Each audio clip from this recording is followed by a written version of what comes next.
দিনী ভাই ও বোনেরা, আজ আমরা জানব হযরত উমর রাদিয়াল্লাহু তাআলা আনহুর এর জীবনী। তাহলে চলুন এবার জেনে নেওয়া যাক। মহানবী সাল্লাল্লাহু আলাইহি ওয়াসাল্লামের 13 বছরের ছোট হযরত উমর 583 খ্রিস্টাব্দে মক্কা কুরাইশ বংশের আদিয়া গোত্রে এক সম্ভ্রান্ত পরিবারে জন্মগ্রহণ করেন। তার ডাক নাম ছিল হফস, পিতার নাম ছিল খাত্তাব এবং মায়ের নাম ছিল খানতামা শ্যামলা। ও দীর্ঘকায় উমর খুব শক্তিশালী তেজি পুরুষ হিসাবে খ্যাতি অর্জন করেন। তিনি একাধারে ছিলেন কুস্তিগিরি ও কবি। ঐতিহাসিকের মতো জাহেলি যুগের কুরাইশের বংশের মাত্র 17 জন শিক্ষিত ব্যক্তির মধ্যে হযরত উমর ছিলেন অন্যতম। সফল ব্যবসায়ী হিসাবে তার সুনাম ছিল এবং ব্যবসার কারণে তিনি সিরিয়া ও পারস্য ভ্রমণ করেন। হযরত উমর প্রথম জীবনে ইসলামে বিরোধিতা করলেও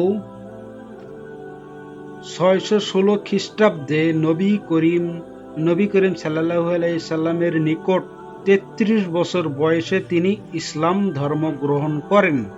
জানা যায় তার ইসলাম গ্রহণের জন্য রাসূল সাল্লাল্লাহু আলাইহি ওয়াসাল্লাম স্বয়ং আল্লাহর কাছে দোয়া করেছিলেন। তার ইসলাম ধর্ম গ্রহণে ইসলামের ইতিহাসে এক উজ্জ্বল অধ্যায় হিসেবে সূচনা হয়। ইসলাম গ্রহণের পর নবী করিম সাল্লাল্লাহু আলাইহি ওয়াসাল্লাম হযরত উমরকে ফারুক উপাধিতে ভূষিত করেন ও সম্মানিত করেন। ফারুক নামে। তার জীবনের শুরুতে হযরত উমর রাদিয়াল্লাহু তাআলা আনহুর ইসলামের শত্রু থাকা অবস্থায় তিনি নবমুসলিমদের সাথে খুব খারাপ ব্যবহার ও তাদের নির্যাতন করতেন। জানা যায় বাড়ির চাকরানী ইসলাম ধর্ম গ্রহণ করায় তিনি তার উপর অসহনীয় নির্যাতন করেন এবং তিনি মহানবীর প্রতি এতটাই ক্ষিপ্ত ছিলেন যে একদিন তিনি তার তলোয়ার হাতে নিয়ে মহানবী সাল্লাল্লাহু আলাইহি ওয়াসাল্লামকে হত্যা করার উদ্দেশ্যে রওনা দেন। পথের ভিতরে নঈম বিন আব্দুল্লাহ নামক জনৈক ব্যক্তির সাথে তার সাক্ষাৎ হয়। নঈম তাকে জিজ্ঞাসা করল, তুমি কোথায় যাচ্ছ? হযরত উমর উত্তরে বলল, মুহাম্মদকে হত্যা করতে যাচ্ছি। নঈম বললেন, আগে তোমার নিজের ঘরে গিয়ে দেখো, স্বয়ং তোমার ভগ্নিপতি ইসলাম গ্রহণ করেছে। এ কথা শুনে রাগে ভীষণ রাগ হয়ে তিনি ভগ্নিপতির বাড়ির দিকে রওনা হন। হযরত উমর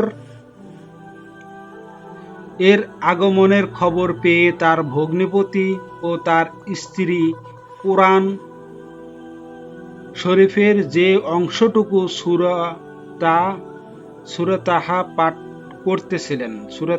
করতেছিলেন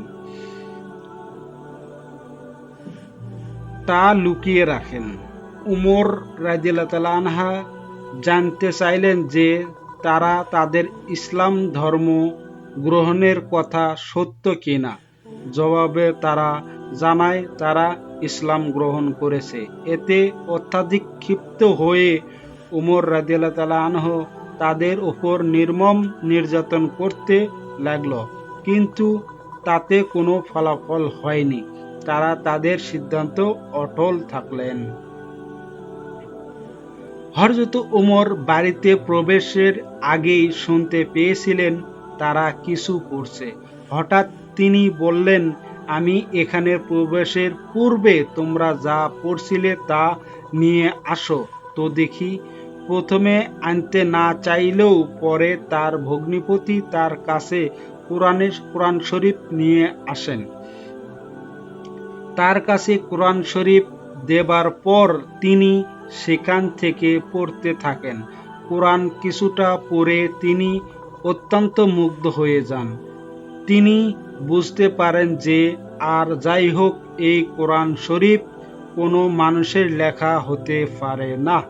অতঃপর তিনি সেখান থেকে উঠে তরবারি নিয়ে রওনা দেন রাসূল সাল্লাল্লাহু আলাইহি ওয়াসাল্লামের উদ্দেশ্যে। হযরত উমরের আসার সংবাদ পেয়ে সাহাবীরা রাসূল সাল্লাল্লাহু আলাইহি ওয়াসাল্লামকে রক্ষা করার জন্য একত্রিত হন।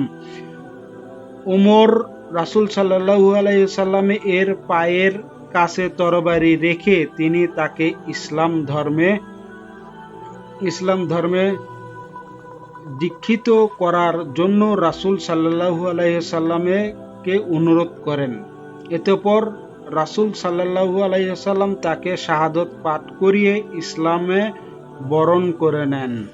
এভাবে হযরত উমর রাদিয়াল্লাহু তাআলা আনহুর নবুয়তের ষষ্ঠ বছরে 33 বছর বয়সে ইসলাম ধর্ম গ্রহণ করেন।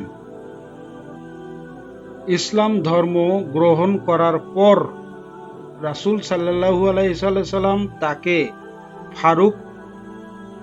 ফারুক অর্থাৎ সত্য মিথ্যার প্রভেদকারী উপাধিতে ভূষিত করেন। উমর রাদিয়াল্লাহু তাআলা আনহু এর ইসলাম গ্রহণের ফলে মুসলমানগণ অনেক শক্তিশালী হয় এবং উমর রাদিয়াল্লাহু তাআলা আনহুর এর সাহসিকতার কারণে কাফেরগণ ভীত হয়ে পড়ে, আর এ সুযোগে মুসলমানগণ প্রকাশ্যে ইসলাম প্রচারণা শুরু করে।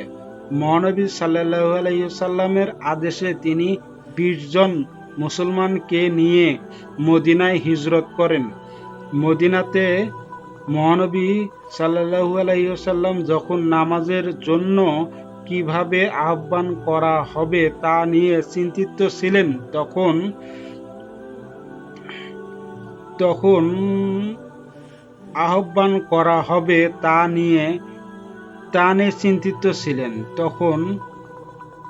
তখন উমর ফারুক আযান দ্বারা নামাজের আহ্বান সংকেত প্রচলন করার পরামর্শ দান করেন, যা পরবর্তীকালে ঐশী বাণী দ্বারা অনুমোদিত হয়। মহানবী সাল্লাল্লাহু আলাইহি ওয়াসাল্লাম আল্লাহর হুকুমে সে পরামর্শ গ্রহণ করেন এবং হযরত বেলালকে প্রথম মুয়াজ্জিন হিসাবে নিযুক্ত করেন।